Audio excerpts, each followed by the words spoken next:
Welcome to the Haunted Hangover podcast. I'm Louie, and I'm joined by Chris. Hello. With the glare behind you there. The sun is not your friend today, buddy. There we go. I got the block now. Keep my dome right here. That's the problem with, like, even though if you're listening to this, that's not affecting anything. Right. But if you're watching the video version of this, then you see Chris's lovely. He gets that good sunlight in his apartment, which is I do, man. This is great sun. People pay extra for that. So exactly. and we're back talking Stranger Things, Volume 2, Season 4. Volume 2. So about a month ago, I think in the order on the podcast feed or in the podcast feed, whatever. It's 3 episodes ago at this point. Mm-hmm. So we talked about the Halloween episode, Trick or Treat Freak, but we opened the show giving our thoughts on the new season, which was Volume 1. And we even mentioned, one of us mentioned, either me or you mentioned, possibly jumping back on here to give our thoughts on Volume 2 because it dropped a month later. And we were like, you know what, let's jump back on and just give our overall thoughts on the season because we didn't really know where it was going. We had an idea, but we didn't know where it would end. And kind of just, that's kind of, this is a very laid back episode. A couple of things that I know that we talked about in our first part that didn't necessarily come to fruition, and then a couple of things that maybe did come to fruition. So it'd be cool for everybody listening if you go and listen to our first part again and then jump on to this episode here. Yes, and just to warn everyone, spoiler warnings just in case. Massive spoilers. Massive if you haven't warning. watched, stop listening right now. I'm sure most people at this point, most people at this point have watched. I left work early to come home and watch last week. There was no way I was getting it spoiled for me. So Chris was like, "Oh, my stomach! I gotta leave work." Oh no, I was straight up. I was like, "Look, I gotta get home and watch Stranger Things. Today's a big day."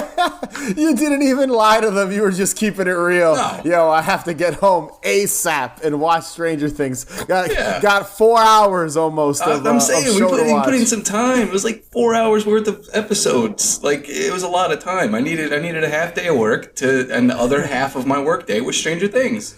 Yes, and we're gonna kind of just combine the episodes into just one big kind of review or give our thoughts. But the episodes are Chapter 8 and Chapter 9, Papa and the Piggyback. You are weak and fragile, just like him. Like all the rest of them. One of them was like 90 minutes.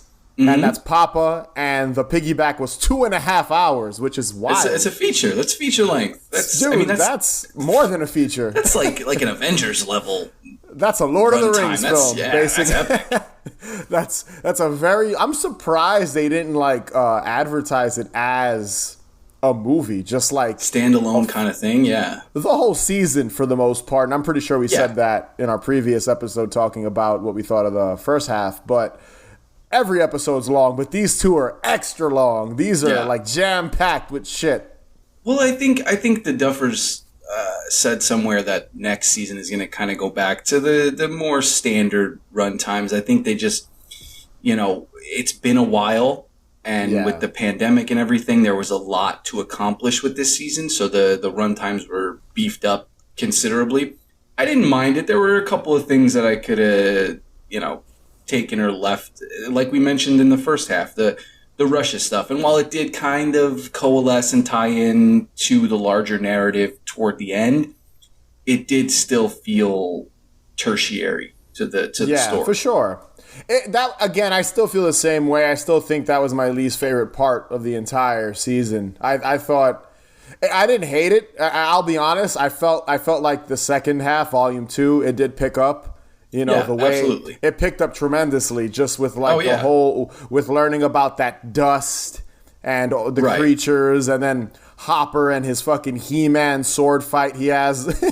Fucking killing the Demogorgon with a sword, which came out of fucking nowhere. Jacked. I mean, Hopper looked like an action star. He's jacked. Yeah. But we should go back and kind of briefly go through each little, I guess, contained story, because that's what this entire season was.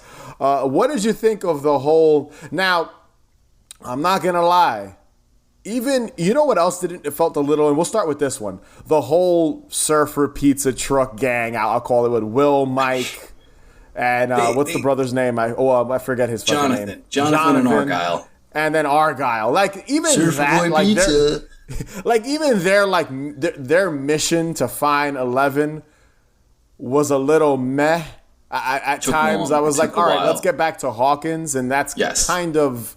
That's the main. Whenever we watch Stranger Things, I feel like that's what we're waiting to be in Hawkins and what's happening in Hawkins, because so much happens in that town throughout the entire series. Yeah. So even like Russia, I thought their whole, I guess, traveling Arizona was kind of meh as well. But what did you think of that segment and how it wrapped up with them finally finding 11 before getting into what happened with 11? Yeah, I liked it. I do think that there was, I don't know, something to be desired. Like you said, I think it was the lack of the stuff in Hawkins. And I mean, we're going to get into it, but the Hawkins crew, that is the best stuff of Stranger Things. Stuff. Yeah. I mean, it's some of the best stuff of the entire show in these last 2 episodes. I'm even surprised they even, honestly, I get that they said they wanted to separate it because the cast is so large, but yeah, I'm surprised they even did something like that where they had half of them. It's almost like a road movie in a way, which was kind of cool. I mean, they took. It's not to say that the Hawkins group is not the main characters, because everyone in the show is a main character in their own right. So. But they took Will, 11, Hopper, Joyce, Jonathan, Mike. Like, they took kind of the crux of the core characters, the characters who have had the most impact on the story, I'd say, and took them out of Hawkins, which I felt was like an interesting creative decision. Because, I mean, everything stemmed from Will going missing and 11 showing up. So, like, to not have those two characters in the town, and then by extension, you know, his family and Mike and Hopper, it felt like sort of a weird choice. I mean, I get it. They wanted to, like, earn that moment for the reunions, you know, but that's what it was all leading to. Right, exactly. And I feel like they accomplished that, but it was I think a weird narrative choice of, like, the groupings. But ultimately, I feel like it worked out for characters like Dustin, because he got Dustin and Max, they got the emotional weight of this. He was in Hawkins, so his stuff was, of course, going to be probably the most interesting. Just that whole they group, got the emotional weight of the season, you know, like they really. But to focus on the drive, looking for 11, basically in a nutshell, that entire story was like them high, a lot of pot jokes, looking at maps. And it was like a Cheech and Chong movie. In the desert. That's basically all it was, which was a little kind of like, meh for me too. Kind of, it was up there with the whole Russia plot with Hopper and Joyce and Murray looking for him. And you know what? The Enzo character ended up, I ended up started liking him more as the season went on. Now, going back to the whole Mike and Will and Jonathan traveling, looking for 11, I mean, that whole, like, the Argyle character I didn't like. To me, I still think he's the least interesting. And I honestly, he's comedic relief. With who they killed character. off, they should have killed his ass off. He felt the most pointless, and I stand by that, dude. I still think this season they didn't need to add him at all. I get why they did it, but it was. I feel he was the lamest and most boring character this season. He was just kind of cookie cutter. he's a pothead who's like, hey man, whoa, hey, you know. So I didn't care for him very much there to carry jokes and I get it. They wanted to like infuse new blood everywhere across the show. But yeah, I would say he was, of the new characters they introduced, he was definitely the least fun, least important. Dude, least important. He was, to me, they didn't need him. I don't know why. I guess they added him for some levity in that whole scenario to lighten things up. There was a moment where I think he's plucking mushrooms that I could have swore a monster was going to just grab him and kill him or something. There's like, not that scene. I'm lying. When he's in the desert and he calls them over, there's like a wide shot. Yes. Yeah. And I could have sworn he was going to get shot or something was going to happen. There was a lot of scenes like that. That would have been like, whoa, shit! I would have been all for it because I just didn't. I get why they didn't kill him because he's supposed to be the most likable. But funny enough, kind of just seeing people's reaction on social media and stuff, a lot of people weren't crazy about him, like Eddie. You know what I mean? So I'm still not ready to talk about that one. Well, that's gonna be one of the last things we talk about. But yeah, like so to see for them to kill him off and not this fucking character, I'm like. If there was one expendable character, it was fucking Argyle. It's gonna be. I thought he was fucking lame. That's just me. It's gonna be interesting to see this character. I guess in Hawkins next season. They can get rid of him and just can easily absolutely just be like, because he doesn't fucking live there. Yeah, so what would he still be doing around? There? They can easily be like, oh, he's back home. And it's an easy way of killing off a character without literally killing them off. You know what I mean? Right. I mean, he's fun. He makes fun jokes, but he doesn't contribute to the overall story in any way, shape, or form. And to jump forward a little bit, the whole 11 thing with Matthew Modine, Papa. What did you think of that? That whole. What did you think of them wrapping that whole thing up and eventually the Will, Jonathan, and Mike finding 11 and just kind of that whole thing that dragged on a little bit too. I gotta say, I feel like there was no real reason to bring Matthew Modine back into the fold. I think so. They could have accomplished the same kind of storyline with the Nina Project stuff with just Dr. Owens to have the whole course of this show since the end of season 1. We're thinking that Papa Doctor whatever that he's dead. To bring him back, to have him ultimately die again, and I get it. He kind of like you said, it's closure for 11. You know, there was sort of like an air of forgiveness there, but I feel like that could have been the main story, the Vecna story, could have been accomplished with the Nina Project and Dr. Owens without Papa. You know, like so his death scene to me, I didn't really care because, like, all right, it's the second time we've watched this guy die on the show. You know.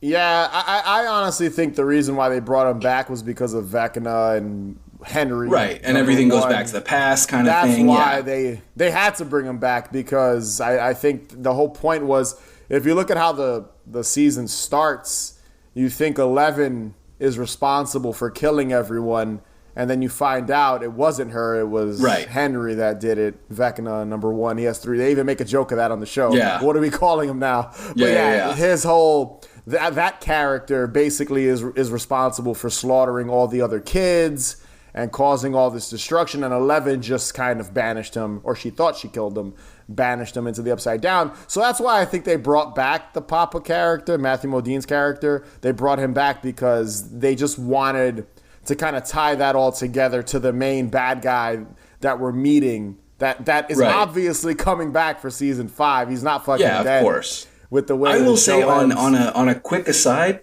Paul Reiser's having a fucking fantastic summer. Yeah. Between the dudes in Stranger Things and The Boys, the two biggest shows going right now. He's having a fucking great summer. Yeah, The Boys has been fucking amazing this season too. So he's doing good, man. Paul Reiser, he's fucking making a resurgence. He's coming back. He probably ain't mad about it, I'll tell you that. He ain't mad about it. That was a lame dad joke, but okay.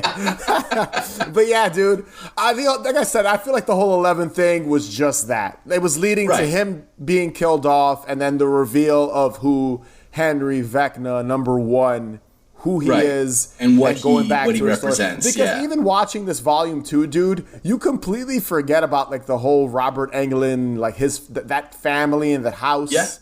Yeah, They're just sort of forgotten. Purpose, it was so dense. It served its purpose though. That portion of the story, you know, the Henry Creel murders, kind of like with the Eddie character, it was like, oh, maybe that's happening again in Hawkins, kind of thing. Like that's what that purpose was, right? You know? Yeah. Again, all these plot details, I feel, were a way for them. They were all attached to characters, and I think that's honestly what I've seen people complain about. I think that's the issue. Is there's all these little kernels that are just for a specific character to showcase, and there's a lot of density to that too, which doesn't necessarily serve the story of Stranger Things, but kind of more, I think it does. Like you said, a character. They're wrapping up the show, dude. So for me, it's more so like they're just kind of putting it all together. They're trying to put a bow on it. So, Matthew, Papa's dead. 11 is free. She doesn't have to worry about this, even though we have no clue where Paul Reiser went. What the hell happened to him? So I'm sure the government is going to come into play.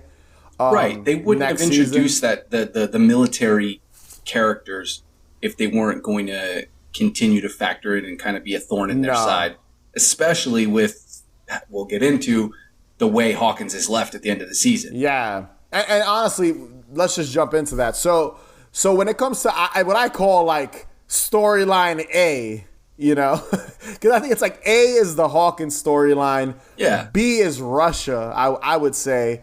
C is 11, and then D is the fucking road trip in Arizona with Argyle. But then they're all A at the end. They're at the end of the day, they're all fucking A. But like that's kind of how I saw it. And like thinking about it now, I was like, you know what? Russia was probably.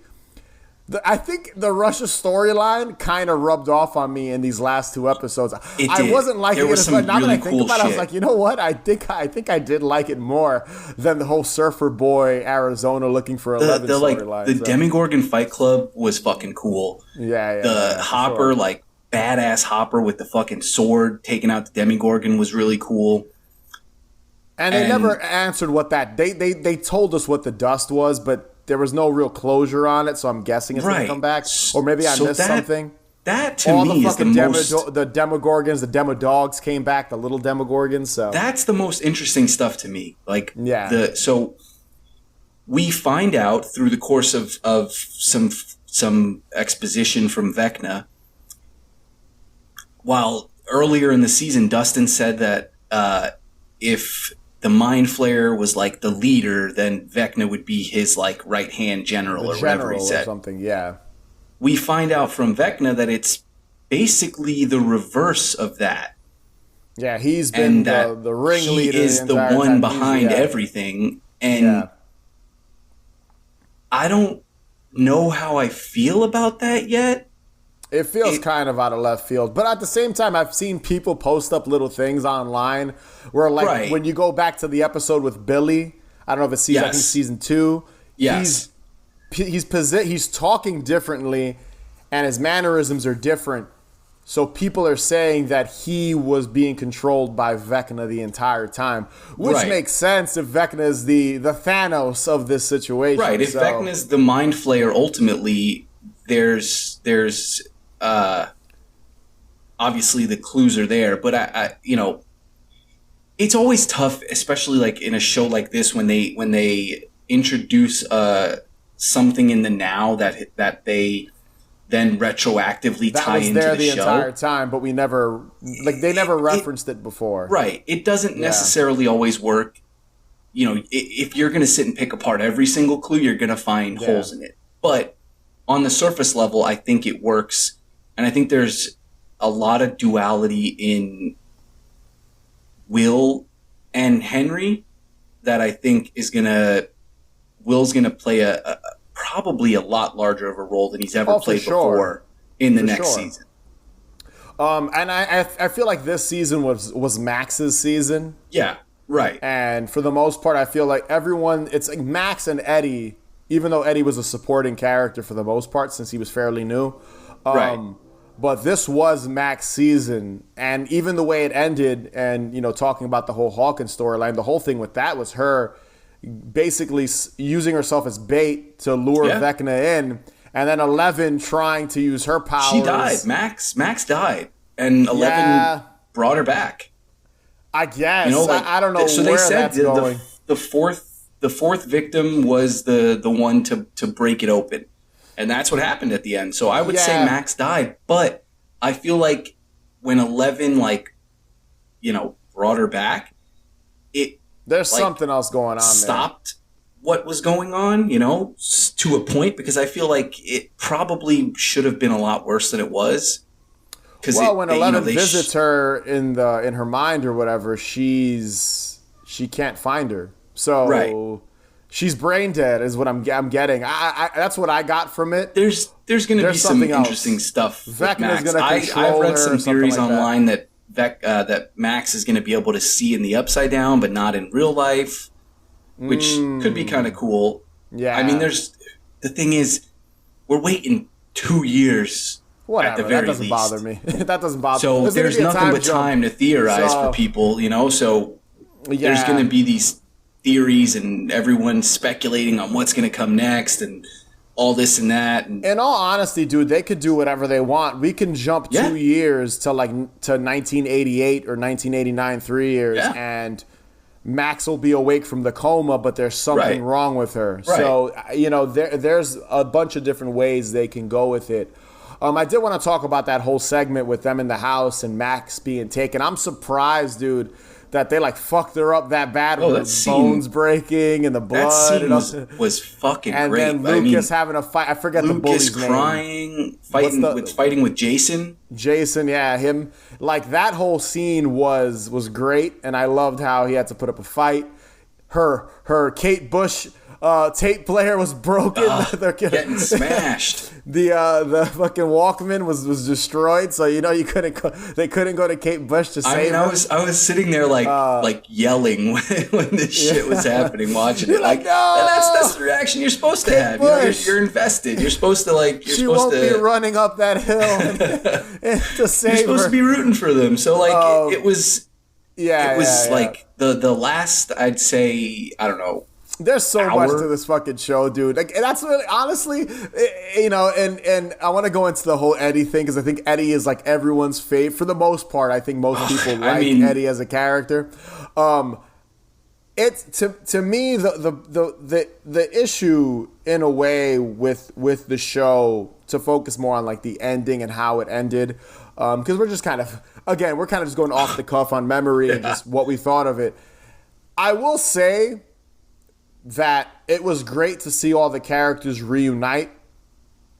It did go on a bit longer than I thought it could have. It was very much, and I'll be honest, I'm not a Lord of the Rings fan. I'm not but I remember seeing, what is it, The Return of the King? Return of the King, yeah. It very much had that kind of feel to it, yeah. I remember feeling that ending was way too long. It went on and on and on, and that kind of happened with the piggyback episode, the final episode of season 4. I think so. I remember it one, again, it's a fucking long episode. It's 2 hours and 20 minutes.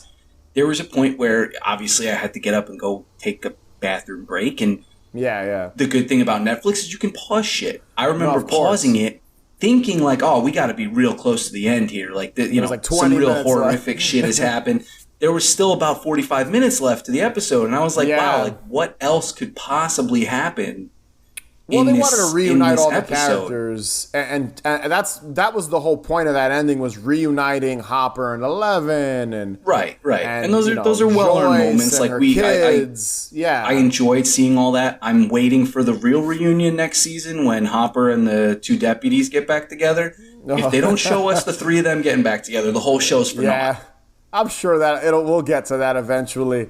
And then, there's so many, dude, this show, and even when we covered it previously, there's just so fucking much. We can't even cover it all here. You've got the whole Steve's issues with fucking Nancy and Jonathan, the love triangle. We've touched on it 3 or 4 times already, and we still haven't talked about the scene that everybody is talking about out of the second half of this season. We What, still the haven't talked Master of about the Puppets character. with Eddie? Yeah, like Yeah, we've touched on it because there's just so fucking much to talk about. There's just so But, like- much, dude. Listen, Eddie, I think most people, you know, and we've mentioned him so many times in this episode of our show, just this breakdown or our thoughts on the season. He's obviously, a lot of people were upset when they killed him, and I didn't. I'll be honest, dude. I didn't think they'd kill him because of how popular he was. But when you really think about it, all the most likable characters, and I might have said this in the previous episode. I don't even remember. They always always axe the. So it was either going to be Enzo being killed, or Eddie, or Argyle. And like I said before, I would have much preferred it would have been Argyle. I would have loved to see Eddie come back with like a Morbid Angel t-shirt or some shit, like getting introduced to death metal or something, like 2 years from now. Unfortunately, they, you know, from a writing standpoint, they wrote themselves into a corner with Eddie where there really was no other option. The guy was wanted for like 3 murders. Yeah. The entire town was after him. What kind of life looked at as a bad guy at the end, which is depressing. Exactly. There was no redemption to him, you know, like there's redemption. That Dustin scene was for great him, yeah, between of course. Eddie's uncle and Dustin telling him, "Hey, he died a hero." Great fucking scene. That was a great scene. And that was honestly like Dustin getting to do that actor. I forget his name. Gaten Matarazzo. Yeah, him doing probably one of the most emotional scenes he's ever done. Absolutely. As to my memory, the entire run of the series. That was probably the most emotional, crying, giving Eddie's uncle the pick necklace. Like all that was really well done, and how his uncle was my the main absolute favorite scene. Because it even if you notice, that scene starts with I think like a wanted or missing. He's putting the missing sign, and people are still bashing Eddie. Yeah, thinking in the news broadcast, I believe that he's like the Satan worshiper. He's still the one wanted for murders. And I can't find him. So I think, like I said, you know, if there was one new character I wish they wouldn't have killed, it would have been him. I think. But that's a selfish thing because, like I said, they wrote him into a corner. There really wasn't anywhere else to go with him. He went out like a fucking champ, though. I mean, for an actor to come on for one season and be the most popular thing in pop culture in a month's time is just, I mean, it's an insane feat. Like, and I do think that the benefit of splitting the season in 2 the way they did help out with a lot of Eddie's popularity because it gave you time to digest his character and sit with him and like look forward to those next 2 episodes. Like, oh damn, I hope that this great character that they introduced doesn't die. You know, you're not sitting in one binge and just watching all of it. Yeah. You can sit and theorize and like figure out what's going to happen. And I personally think that the Duffer Brothers would be dumb to not include him in some kind of flashback scene or something next season. Maybe. I think like, you know, they're game planning how to take down Vecna again, and Dustin thinks of like something from their D&D game, and there's a flashback of like a moment that Eddie and him had in the D&D game. It would be really sweet, and I do think a lot of Dustin's characterization now is going to come from this grief that he's now carrying, because he was the only one there when Eddie died.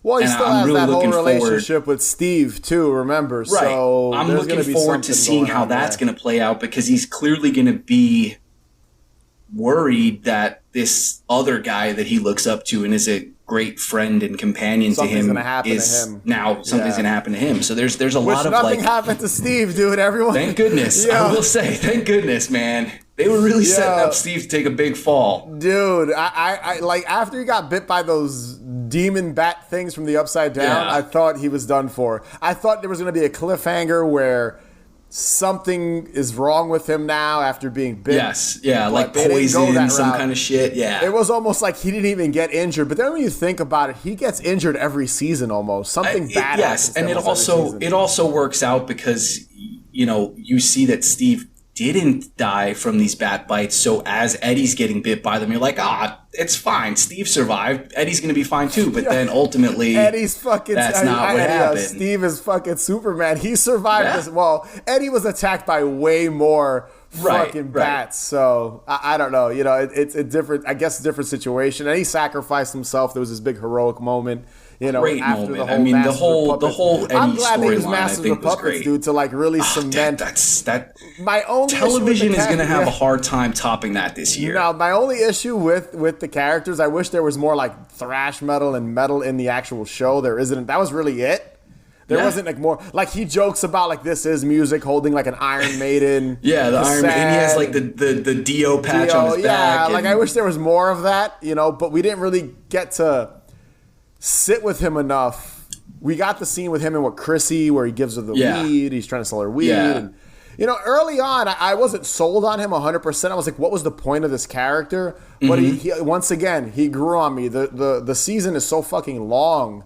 That you end up liking certain things that I thought I wasn't going to like. And by the end of it, this volume 2 swayed me. I still don't fucking like Argyle, though. Like, I like, there's a lot of... They should have fucking killed Argyle. I'll say it again. There's a lot of room to like, breathe with these characters, with these extended runtimes. There's a lot of, like, good little scenes that, like, the scene, you know, where they're prepping to go back into the Upside Down, and Dustin and Eddie are, like, hanging out, and he, like, hugs them, and he tells them don't ever change. Like, it's a really nice, like, touching scene, and then when he has to watch his buddy die, like, if that scene didn't happen prior, then it wouldn't have been as emotional of an impact. Yeah, so, like, of course, in that regard, the extended run times work out well. For sure. I will be looking forward to more concise storytelling and run times in the next season whenever that happens, but I'm going to be bummed as hell when the show ends. Like, this has been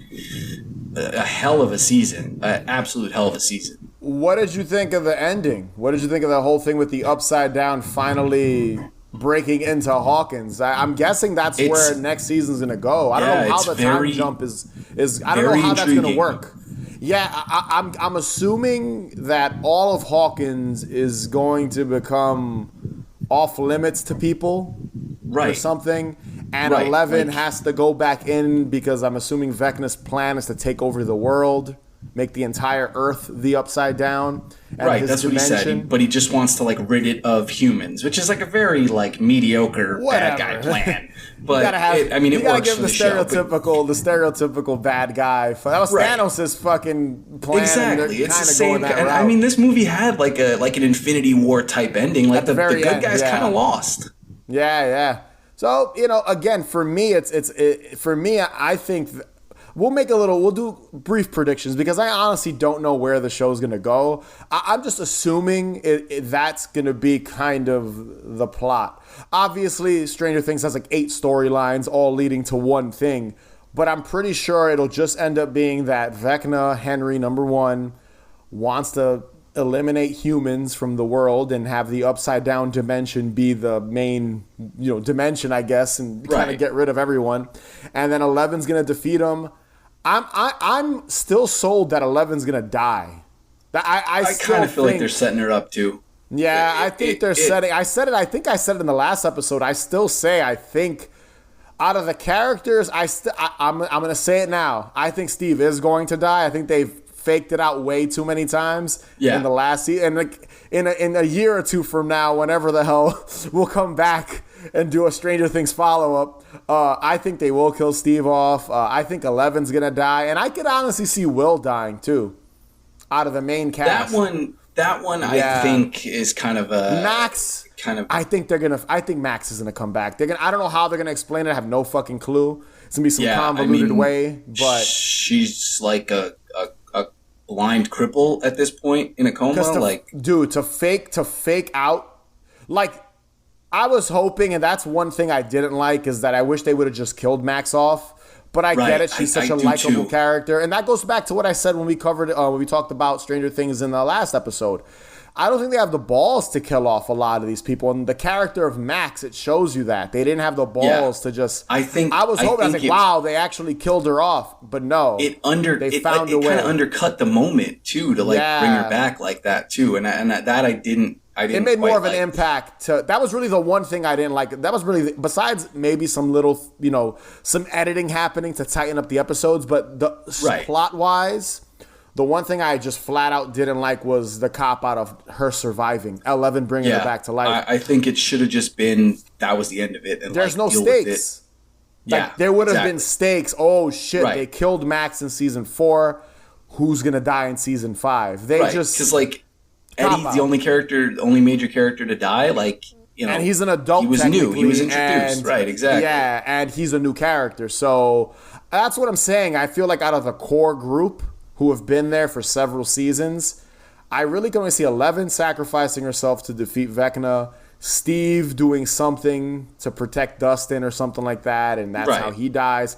And I could see Will dying, because at this point, the next season, all the characters are going to, I think technically are going to, if they jump, let's say 2 or 3 years, they're supposed to be like 19 or around that age. Should be, the teenage, the kids are going to be the younger the other characters are going to be in their college 20s or whatever. They're off in college, but they'll be out of college, I think, at that point if they jump a few years. But I could see that's where it would go. Like, that's kind of, those are the 3 characters I could see going. I could see them killing off Murray, honestly. I could see him being killed. I get people liking his character. I take it or leave it with him. He's cool. But it's an interesting... So interesting they brought him back so many times. They should have given Enzo the flamethrower moment over Murray. There was just...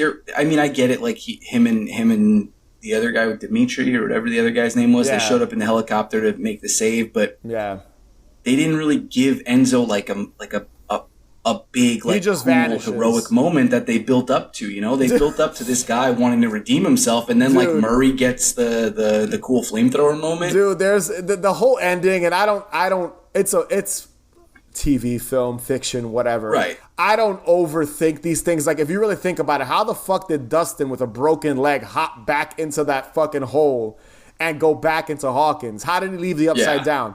They don't show it. How the hell did they get to fucking the United States from Russia with the helicopter? I guess they show that, like, CIA woman that or whatever. Lady, they called her, and she got them out of there. Helped, Owen's but like partner. everyone, there's like some plot holes as to how people got to where they needed to be. We didn't see Nancy, Robin, and Steve get out of it. We didn't see any of that. It's just 2 days later. It's just 2 days later, and everyone's back in Hawkins, and everyone's together. But that doesn't bother me. That's just storytelling. The stuff, like the shots of Hawkins, like they show that wide shot of the town basically getting ripped open by those, by the 4 posts, and then those newscasters are like there, and there's no fire and no raging brimstone. But then the stuff is coming out of the sky in Hawkins. So that leads me to believe that, like, when they resurrected Max, they kind of interrupted Vecna's curse, I guess. I don't know. There's a lot to... They're going to add a lot of shit next season. To just kind of put a button on shit and just kind of end it. Like, all right, here it is. This is how this is going to end. I think way more characters are going to kill... They're going to kill off more, because at this point, these kids are adults, and I feel like they don't feel as bad killing off children, even though they do kill off teenagers, because they've killed off a couple, I don't know. After 5 seasons, it's earned. Like, you've spent time with them, and you've seen that this bad stuff can happen. So if they start killing off the main characters, it's earned. Don't make it a cop-out like what happened with Max. They should have just pulled the trigger. It would have raised the stakes, and it would have given her character closure, and given Lucas, I feel, more purpose, because they never went on their date. They never did. Now I can see the show ending, her waking up 3 years later, and they go on their little pizza date. They're not watching a movie. She's fucking blind. They're not going to the movies, even if she does wake up. But that's the point. I could see, like, them coming back to that, like, oh, remember we were going to have our date, and that's like the happy ending Lucas and Max get finally. So I could see that being happy. But let's wrap it up here. We both like the season, obviously. We both love the show. Maybe we're biased because we're fans of the show. Right.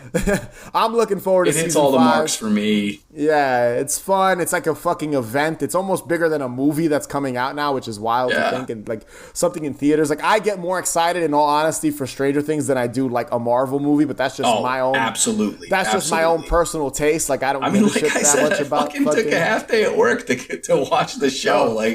Yeah, it's a big. It was cool to see all the merch and just kind of like Stranger Things in pop culture again after a 3-year hiatus almost. Yeah, all the tie-ins and all that that's always fun to kind of see in the in stores and at fast food restaurants and at Walmart and it was just cool for the show to be back. And I agree, when the show's over, dude, it's gonna suck. Like, we're gonna have memories of all these like cool little things. Canceling my Netflix account the minute the show ends. Netflix. There's no reason to have Netflix after that.